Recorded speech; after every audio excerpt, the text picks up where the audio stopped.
Communiqué, ces professionnels tiennent à préciser que le rapport qu'ils ont signé fait bel et bien état de matières périmées dans le processus de fabrication de produits destinés à la population. Le ministère de la Santé, pour sa part, s'engage à mener une enquête sérieuse dans le but de rassurer les consommateurs. Pas de filialisation ni de privatisation partielle de Sénélec. Le syndicat unique et démocratique des travailleurs de l'énergie affiche une ambition claire. Tout acte de nature à fragiliser la société nationale fera l'objet d'une opposition ferme du syndicat. Abdoulaye Diop en est le secrétaire général et vous l'entendrez au cours de ce journal. Enfin, de nouvelles restrictions en vigueur à l'entrée du territoire américain, des mesures appliquées dès le 1er janvier prochain à une liste de pays dont le Sénégal et qui nous seront décryptés, lesquels nous seront décryptés donc par notre confrère Baba Aydara établi au pays de l'oncle Sam. Voilà pour les titres. Le développement, c'est tout de suite.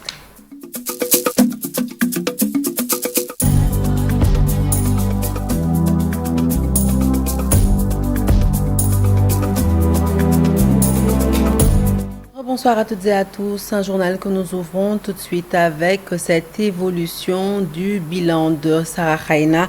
Une autre victime a donc succombé à ses blessures, portant le nombre de personnes, nombre de morts plutôt de 6 à 7. Le point, c'est avec notre reporter sur place, Ibrahima Djebarate. Malgré le bilan de l'éboulement survenu hier à Kharakhaina s'est alourdi. Il est passé de 6 à 7 morts. La 7e victime, grièvement blessée lors de l'affaissement du terrain, a succombé à ses blessures hier aux environs de 2 heures du matin. Malgré la mobilisation des secours et les efforts déployés pour lui sauver la vie, il a fini par rendre l'âme du fait de son état critique. À mon arrivée, j'ai trouvé d'abord les gens ici, nombreuses personnes ici. Ils ont déjà sorti 4 corps. C'est le 5e et le 6e corps qu'ils ont sorti devant moi. Mais les corps, vu leur état, c'est tellement... il ne faut même pas expliquer ça. Bon, le site est trop large. Et comme bon, on n'a pas assez d'éléments aussi pour gérer tout le site. Sur le terrain, les autorités poursuivent l'évaluation des dégâts et appellent au renforcement des mesures de sécurité. Tout d'abord, nous inclinons par rapport à la mémoire de ces personnes décédées. Et c'est une situation désolante. Et le plus désolant est que également cette situation s'est passée dans un permis d'exploitation autorisé légalement à une entreprise minière. Il faudra que l'État demande à cette entreprise de renforcer la sécurité. Là-bas, à Kharakhaina, l'heure est à la vigilance. Même si les autorités promettent un suivi rigoureux, la population, elle, attend des mesures concrètes pour garantir sa sécurité. Et je vous l'annonçais en titre, rebondissement dans l'affaire Softcare. Les pharmaciens inspecteurs au sein de l'ARP, l'agence de réglementation pharmaceutique, viennent de contredire l'organisation à laquelle ils appartiennent. Voilà ce que révèle le communiqué parvenu à la rédaction. Les inspecteurs tiennent à préciser que le rapport officiel qu'ils ont signé et transmis après examen des dossiers, visite des locaux et entretien avec les responsables de Softcare s'est fait conformément aux procédures réglementaires en vigueur. Le dit rapport contredit le contenu du communiqué de la cellule et confirme à nouveau sans embâche les non-conformités notées lors de l'inspection précédente, notamment la présence de matières premières périmées dans le processus de fabrication des couches et serviettes hygiéniques destinées à la population.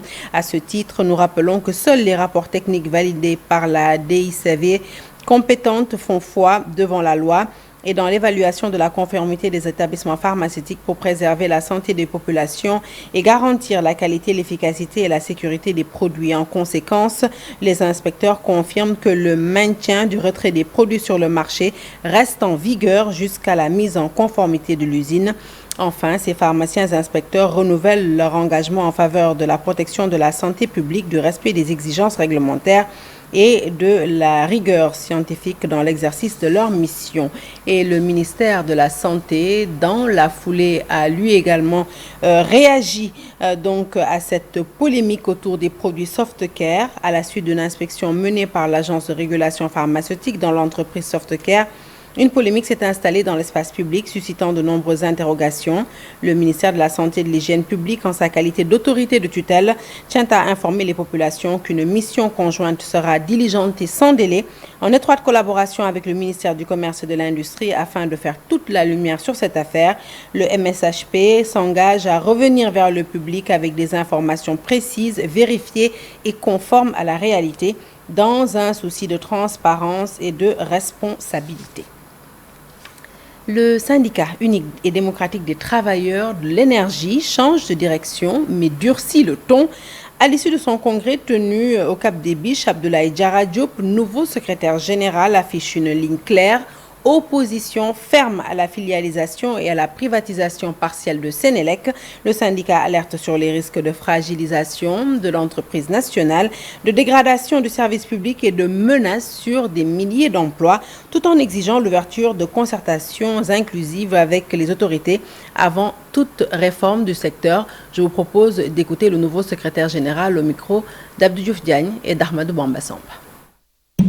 Le secteur énergie est confronté à beaucoup de défis majeurs, notamment les nouvelles réformes institutionnelles qui sont annoncées sur le secteur de l'électricité. Le processus de la privatisation suit son cours. Sénélec sera divisé en 4 parties. Et sur ce projet, nous avons identifié des risques pour Sénélec, mais également pour le personnel. Sénélec, avec l'accès du réseau tiers, également avec l'ouverture du marché, Sénélec risque de perdre ses clients les plus stables. Également, nous avons identifié le risque d'externalisation de certains métiers, donc le risque de perte d'emploi au niveau des travailleurs. Nous sommes pour une Sénélec moderne, nous sommes pour une Sénélec prospère et performante, mais nous ne serons pas pour des réformes qui se feront sans les travailleurs, nous ne serons pas pour des réformes qui se feront contre les travailleurs ou bien des réformes qui se feront au détriment des travailleurs et de la population. Face à une crise qui s'aggrave, le réseau africain de campagne pour l'éducation pour tous sonne la mobilisation à l'ouverture de son 14e forum régional en collaboration avec la COSIDEP. L'organisation appelle à transformer en profondeur les modèles d'enseignement pour répondre à l'urgence des financements en baisse et de l'exclusion scolaire massive. La cérémonie a été présidée par la directrice de cabinet du ministre de l'Éducation nationale, une cérémonie placée sous le thème « La société civile à l'avant-garde de la transformation éducative ». Je propose d'écouter tout de suite Madame Khadi Diop Mbodj. Elle nous en dit plus au micro d'Al-Hassan Ba et d'Alioune Diagne. Le document de cadrage qui vient de nous être présenté de ce forum pose un diagnostic sans complaisance. Nous naviguons dans un contexte de polycrise où le financement de l'éducation se heurte à la contraction des espaces budgétaires et à la redéfinition des priorités des bailleurs. Dès lors, quel est notre devoir? Premièrement, il nous faut repenser les conditions enseignantes. Il n'y a pas de système éducatif performant sans enseignants valorisés, respectés et soutenus. La transformation numérique et l'innovation pédagogique ne peuvent se faire sans eux, mais avec eux, en garantissant leur dignité et les conditions de travail décentes. Deuxièmement, il nous faut gagner la bataille du financement. L'objectif d'allouer au moins 6% du PIB et 20% du budget national à l'éducation ne doit pas rester un vœu pieux. C'est un impératif de souveraineté. À cet égard, le rôle de la société civile est crucial pour veiller à une justice fiscale et à une utilisation efficiente des ressources en mettant l'accent sur l'équité, l'inclusion et le genre. Annoncé en titre hors de chez nous, le président américain Donald Trump a signé ce 16 décembre une proclamation présidentielle imposant de nouvelles restrictions majeures à l'entrée des ressortissants étrangers sur le territoire américain, justifiées par des impératifs de sécurité nationale. Ces mesures entreront officiellement en vigueur le 1er janvier prochain. Le Sénégal fait partie de la liste des pays concernés et pour justifier ces décisions, les autorités américaines s'appuient sur une évaluation globale de la coopération sécuritaire. Washington estime que le Sénégal, à l'instar d'autres pays visés, présente des défaillances dans la gestion de l'état civil et la sécurisation des documents d'identité, des précisions sur lesquelles nous reviendrons certainement lors de nos prochaines éditions. À l'occasion de la journée mondiale des migrants, le réseau pour les migrations, l'environnement et les droits humains s'est rendu à la maison d'arrêt pour femmes de Liberté 6. Ses membres ont rencontré des migrantes détenues de différentes nationalités. Au-delà du geste de solidarité, l'enjeu est également administratif. Il s'agit de faciliter le lien entre ces détenus et leur représentation diplomatique pour accélérer le traitement de leur dossier. Alassane Ba, Alioune Diagne nous font le point. Pour cette première célébration de la Journée internationale des migrants, le réseau pour les migrations, l'environnement et les droits humains REMED a choisi de porter son attention sur les migrantes détenues à la maison d'arrêt pour femmes de Liberté 6. Une journée placée sous le signe de la solidarité. Nous devons agir pour améliorer les conditions de détention des migrants, en particulier des femmes et des enfants. Nous devons promouvoir des alternatives à la détention qui respectent les droits humains et favorisent la réintégration. Chères femmes, vous n'êtes pas seules. Nous sommes avec vous et nous allons lutter pour un monde où les droits des migrants seront respectés et où les femmes migrantes détenues seront traitées avec la dignité et le respect qu'elles méritent. Au-delà du simple partage, cette célébration revêt une dimension stratégique. Le réseau s'emploie à identifier toutes les nationalités représentées au sein de l'établissement. L'objectif est de créer un véritable espace de dialogue entre ces femmes et leurs ambassades respectives afin de faciliter le suivi et la prise en charge de leurs dossiers judiciaires et administratifs.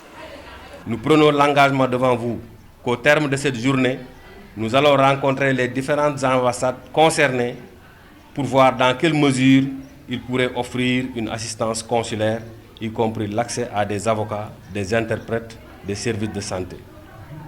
Et cet accompagnement des ambassades pourrait renforcer les efforts de l'administration pénitentiaire dans sa politique de réadaptation et de réinsertion des femmes migrantes détenues.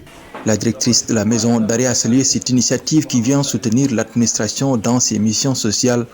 Elle a exprimé le souhait de voir cette activité pérennisée et inscrite durablement dans l'agenda annuel de l'établissement. Cette activité sera inscrite dans l'agenda futur, en tout cas de la prison, puisque ça participe à l'assistance psychosociale des détenus et que nous avons besoin en tout cas des personnes extérieures qui viennent en appui dans le cadre de nos missions traditionnelles, qui nous appuient pour ce qui concerne l'activité de réinsertion sociale. Lancé le 7 décembre 2024 à Dakar, le réseau pour les migrations, l'environnement et les droits humains s'est donné pour mission de bâtir un monde juste et équitable. Sa vision repose sur 3 piliers fondamentaux: la garantie de la libre circulation des personnes, le respect strict des droits humains et la protection de l'environnement. Allez, évoquons ensemble cette prouesse dans le domaine de la santé, la réussite d'une deuxième greffe de moelle osseuse au centre hospitalier national d'Al Djam. Après une première intervention réussie le 19 février 2025, un deuxième patient a bénéficié d'une greffe de moelle osseuse avec succès. C'était le 30 novembre dernier au centre hospitalier national d'Al Djam. Le ministère de la Santé et de l'Hygiène publique porte à la connaissance du public que cette deuxième intervention menée au sein de l'unité de greffe de moelle osseuse de l'établissement vient consolider les progrès du Sénégal dans la maîtrise des actes médicaux de haute technicité. Cette seconde opération a été entièrement réalisée par une équipe médicale sénégalaise. Le patient présente aujourd'hui une évolution clinique très favorable et se porte en excellente santé. Le ministère félicite l'équipe médicale conduite par le professeur Fatou Samba Diago Ndiaye et salue son engagement ainsi que son expertise. Le ministère de la Santé et de l'Hygiène publique rend également hommage à l'ensemble du personnel du centre hospitalier d'Al Djam et réaffirme sa volonté d'accompagner le développement de cette unité spécialisée conformément aux orientations de la nouvelle politique de santé. De la santé, nous passons à l'agriculture avec ces producteurs de maïs qui se lancent le défi d'arriver à l'autosuffisance alimentaire en maïs d'ici 5 ans. Pour y parvenir, ces producteurs demandent à l'État de mettre un terme à l'importation de la céréale qui est de 500 000 tonnes par an. Ces producteurs de maïs ont tenu ces engagements lors d'une assemblée générale au cours de laquelle ils sont revenus sur les difficultés qui entravent ce secteur. Nous les écoutons au micro de Ousmane Dem et Tcherno Diallo. Aujourd'hui, on est à Kaolack pour renouveler le sous-centre qui regroupe Kaolack, Fatick, Kaffrine et un peu de Diourbel. Et ce renouvellement aussi a été fait dans de bonnes conditions. Il y a une présence de plus de 100 producteurs qui sont là, venus dans différentes localités, mais qui se sont quand même discutés et tombés d'accord sur un bureau qui vraiment je dirige aujourd'hui. Donc je suis actuellement la nouvelle présidente désignée pour diriger le sous-centre durant ces 3 ans à venir. Produit assez, aujourd'hui on nous parle de 639 000 tonnes. Aujourd'hui on nous parle d'un contrat signé avec les agro-industriels vouloir vendre 25 000 tonnes. Donc là c'est une grande avancée. Donc je lance un appel à tous les producteurs de maïs de se s'unir, de s'organiser et d'augmenter les rendements, d'augmenter les parcelles à multiplier. Là, ce qu'il va nous donner d'ici 5 ans, la souveraineté alimentaire en maïs, d'arrêter les importations qui s'élevaient à plus de 500 000 tonnes. Et les producteurs sont prêts à arrêter cette importation, à pouvoir produire et vendre au niveau local. Produisons ce que nous mangeons et mangeons ce que nous produisons. C'est le slogan de l'interprofession maïs et c'est un objectif. Et vraiment, j'ai l'espoir plein qu'on va le réussir parce que je sais qu'à côté de moi, il y a toute une personne, tous les producteurs de maïs qui sont vraiment à côté et qui n'ont ménagé aucun effort pour qu'on réussisse cet objectif. Après la santé, l'agriculture, l'environnement, avec la baie de Han, longtemps considérée comme l'un des sites les plus pollués du littoral dakarois, elle fait aujourd'hui l'objet d'un vaste programme de dépollution. Pour apprécier l'état d'avancement des travaux et échanger avec les populations riveraines, l'Office national de l'assainissement du Sénégal, l'ONAS, en collaboration avec les collectivités locales et les partenaires techniques et financiers, a organisé une visite de terrain de Bel-Air à Thiaroye-sur-Mer en passant par Anne et le canal 6. Immersion au cœur d'un chantier environnemental stratégique pour la santé publique, mais aussi le cadre de vie des populations. Le reportage est signé à Faye. Tout commence à Bel-Air, première étape de cette visite consacrée au projet de dépollution de la baie de Anne. Un site symbolique d'un problème environnemental majeur qui impacte depuis plusieurs décennies les populations riveraines. La délégation se rend ensuite à l'exutoire de Anne Marinas, puis au canal 6. Mais ce canal est devenu le fléau de la baie de Anne parce que toutes les eaux usées des HLM de 1 à 6, toutes les eaux usées de la zone industrielle et même à l'époque les bouts de visage passer par ce canal pour aller en mer. À Thiaroye-sur-Mer, les chantiers avancent bien que cette commune ne figurait pas au départ parmi les bénéficiaires du projet. Elle dispose aujourd'hui d'infrastructures d'assainissement modernes. Donc c'est une station dont son rôle est de collecter les eaux, de les filtrer, de les dégriller, de sabler et de les refouler vers la station SP7 qui est la station mère, qui refoule toutes les eaux collectées de la baie d'Anne vers la station de traitement des eaux usées de baie d'Anne. Une station d'épuration y réceptionne les eaux usées en provenance du port de Dakar. Un important programme de désablement est également en cours avec l'installation de 4 pompes de refoulement. Et aujourd'hui, par exemple, sur l'ensemble des lots que je venais de citer, il n'y a que le lot 3 qui n'a pas encore démarré. Ça veut dire que tous les 6 autres lots sont aujourd'hui démarrés. Alors, en termes d'avancement maintenant spécifique par projet, je pense qu'aujourd'hui, sur la conduite principale qui est l'intercepteur, elle est réalisée à plus de 90%. L'objectif du projet est clair, améliorer significativement la qualité des eaux de la baie de Anne, offrir de meilleures conditions de vie aux populations riveraines et réduire les maladies hydriques liées à la pollution. Extrait. À travers cette tournée de terrain, les autorités et les populations espèrent voir ces travaux aboutir à une baie de Anne assainie, durablement protégée. Comment transformer les défis ruraux en opportunités de développement? C'est tout l'enjeu de 72 heures d'animation et d'action économique qui viennent de se tenir à Koutiaba Djolof, c'est dans le département de Koumpentoum. Pendant 3 jours, les forces vives de la commune se sont mobilisées pour dessiner les contours d'une économie locale plus forte.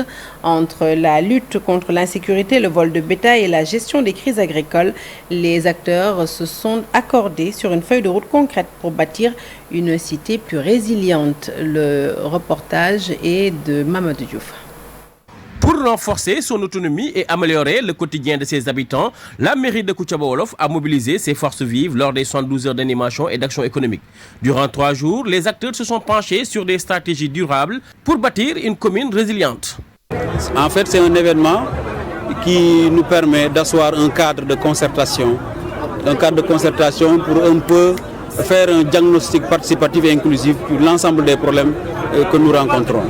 C'est la raison pour laquelle nous avons décidé de réunir l'ensemble des composants de la communauté, de réunir toutes les catégories socio-professionnelles, de les mobiliser autour de nos vulnérabilités, leur donner les moyens de comprendre ces vulnérabilités, mais aussi de définir des stratégies de prise en charge.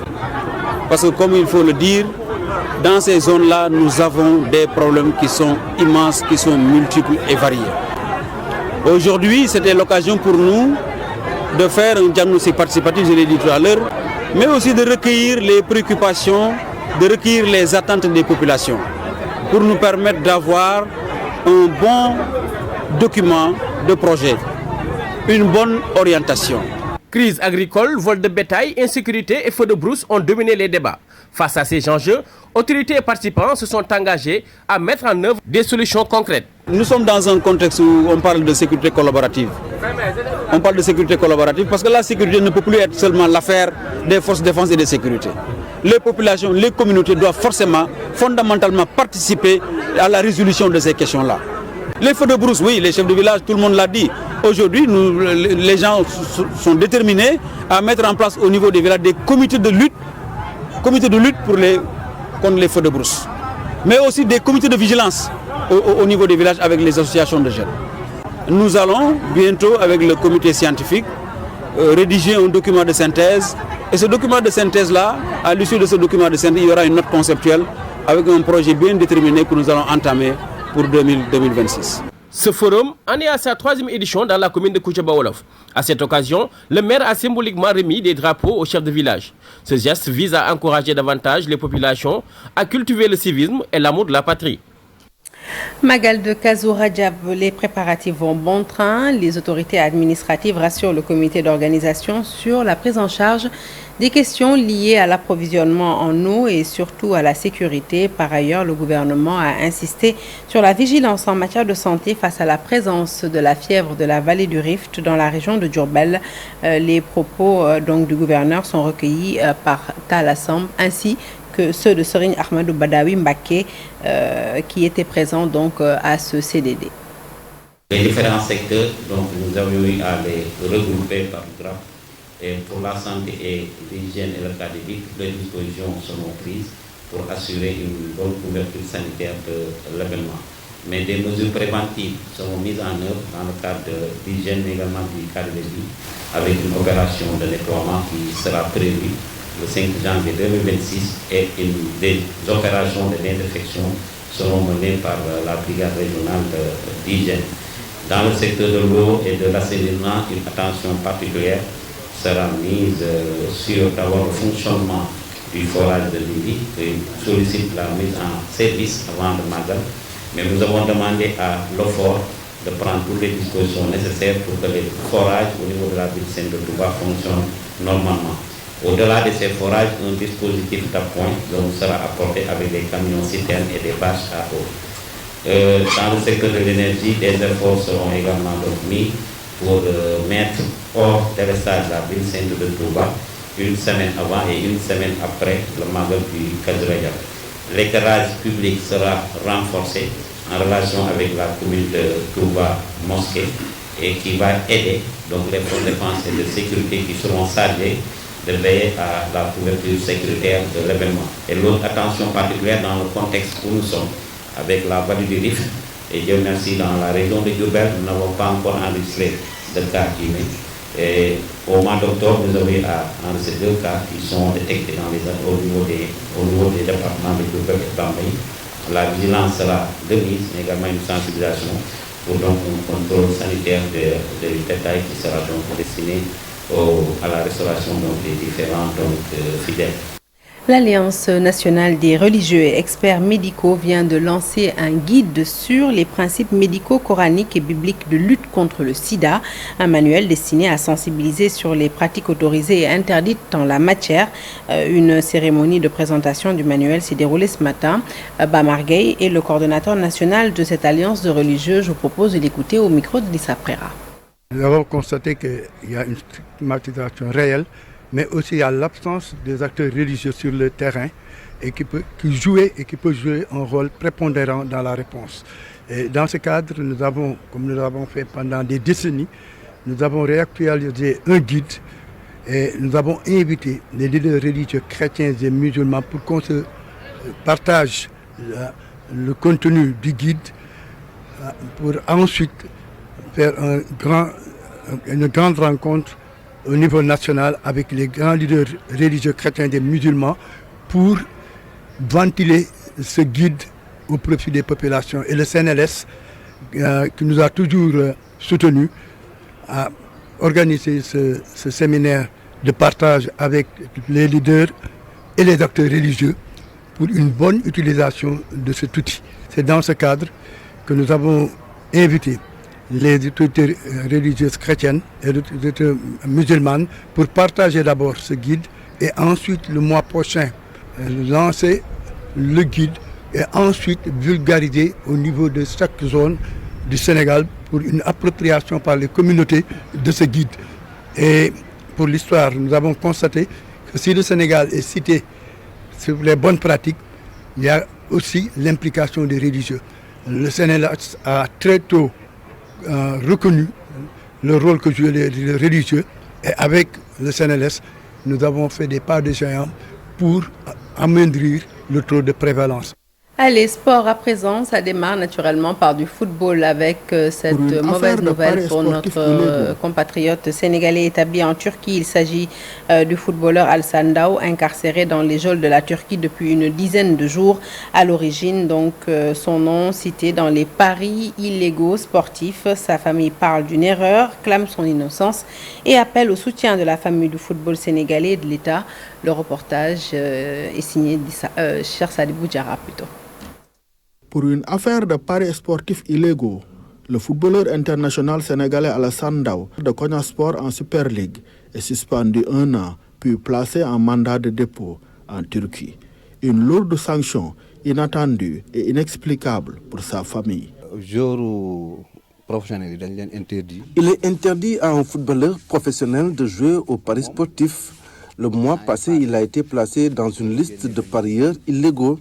Par la suite, il a été placé en détention provisoire. Cependant, il nie formellement. Pour le match incriminé, il n'y a même pas participé. Pour lui, c'est quelqu'un d'autre qui a utilisé son compte, d'où notre incompréhension face à sa détention. L'ambassade du Sénégal en Turquie saisit. La famille d'Alassane Daw est toutefois toujours dans l'expectative. D'après les informations, tous les autres ont été libérés sauf lui qui est en prison depuis 10 jours. Ses avocats et son agent nous ont rassurés. L'ambassade a été saisie et elle a débuté des démarches. Son ami qui nous renseigne que la justice turque ne lui a pas encore rien notifié. En espérant une issue heureuse, elle appelle au soutien entre autres de la Fédération sénégalaise de football. Un membre de sa famille doit être toujours soutenu avant toute chose. À la Fédération sénégalaise de football, nous demandons de s'impliquer dans cette affaire qui concerne un international. Nous ne pouvons rien faire de plus si ce n'est prier pour la libération d'Alassane. La libération d'Alassane Daw, une affaire non seulement de sa famille biologique, mais footballistique et nationale. L'équipe nationale de football a effectué son dernier entraînement public avant son départ vers Tanger pour la CAN 2025 qui se déroule au Maroc à partir du 21 décembre. Occasion saisie par Idrissa Gana Gueye pour rappeler l'importance d'avoir un groupe soudé pour espérer triompher en terre marocaine. Je vous propose de le suivre. C'est pas la meilleure équipe qui gagne, c'est le meilleur groupe. Solidarité, beaucoup de moments forts, mais aussi des moments faibles. Et pendant ces moments faibles-là, qu'il faut rester un bon groupe et se parler, se dire les vérités, et rester soudés du début jusqu'à la fin. Et surtout avoir des prières de nos familles, de notre pays, et faire ce qu'il faut sur le terrain, se donner jusqu'au bout. On est dans notre continuité, il n'y a rien qui a changé. Et même à la dernière CAN, le groupe vivait aussi très très bien. Mais malheureusement, on est sorti en huitième de finale et voilà, c'est comme ça qu'il fallait accepter. Ensuite, cette fois-ci, il faut apprendre de nos erreurs et continuer à travailler sur le terrain et aller essayer de tout faire pour gagner cette CAN. Et puis à quelques jours du lancement de la Coupe d'Afrique des Nations au Maroc, Canal+ Sénégal a dévoilé hier à Dakar un dispositif inédit pour la compétition. Au cœur des innovations, le lancement de la chaîne Canal+ CAN, la diffusion intégrale de 52 matchs en HD en haute définition, ainsi qu'une expérience enrichie sur l'application MyCanal permettant aux abonnés de suivre la CAN partout et à tout moment. Le reportage est de Biram Douri Ibrahim Faye. À quelques jours du coup d'envoi de la Coupe d'Afrique des Nations au Maroc, Canal+ Sénégal a dévoilé hier à Dakar ses grandes innovations pour ses abonnés. Une présentation pensée pour permettre aux passionnés de football de suivre l'événement dans des conditions inédites. Canal+ prépare un dispositif exceptionnel pour accompagner cette CAN avec la mise en place d'une chaîne dédiée qui s'appelle Canal+ CAN qui a été lancée depuis le 1er décembre. C'est une innovation, avoir une chaîne dédiée à un événement. Je pense que c'est pas courant et ce qu'on n'a pas dit, c'est que malgré tout, ça n'impacte pas nos programmes.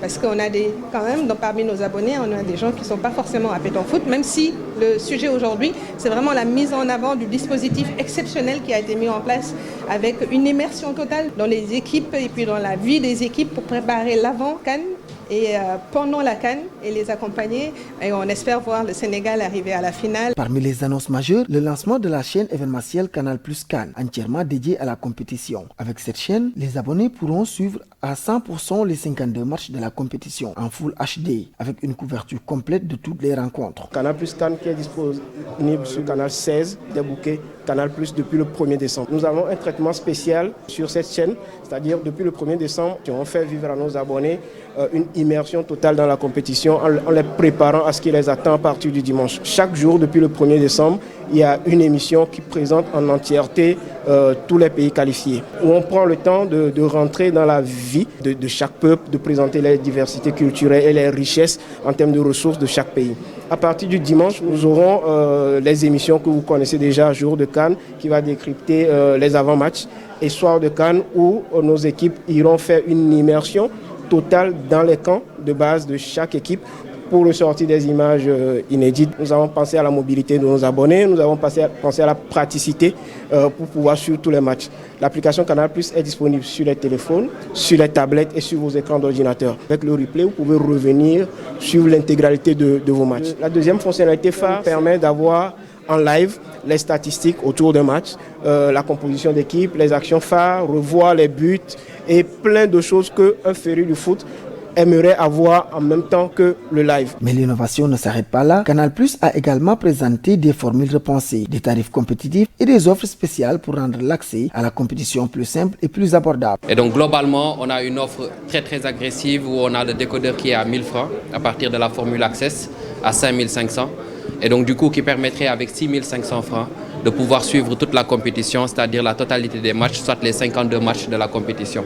Donc 6500 francs, la parabole étant offerte, l'installation étant offerte, toutes nos équipes sont prêtes et disponibles à faire en sorte de faire vivre à chaque Sénégalais voulant regarder toute la compétition de tout ce qu'il faut en termes de matériel de réception, mais également de s'assurer qu'ils aient les images qu'il faut pour pouvoir regarder les matchs. En plus de cette offre pour les gens qui ne sont pas encore abonnés, nous avons également fait preuve de générosité pendant cette fête de fin d'année. Parce qu'en effet, on a la CAN, mais il ne faut pas oublier aussi qu'on est en période de fin d'année. Et donc du coup, pour tous nos abonnés qui avaient l'habitude de payer leur formule, peu importe s'ils avaient la formule à 5500 ou à 11 000, s'ils repayent cette formule-là, on leur offre 30 jours à toutes les chaînes de Canal+. Avec ces annonces, Canal+ confirme sa position de leader et son engagement à offrir aux supporters africains une expérience unique. La CAN au Maroc s'annonce déjà comme un événement à ne pas manquer et Canal+ met toutes les chances de son côté pour que chaque match devienne un moment mémorable. Merci beaucoup à Biram Ndour. Merci à vous d'avoir suivi ce journal qui est à présent terminé. Mais restez avec nous tout de suite, la seconde partie de Soir d'Info.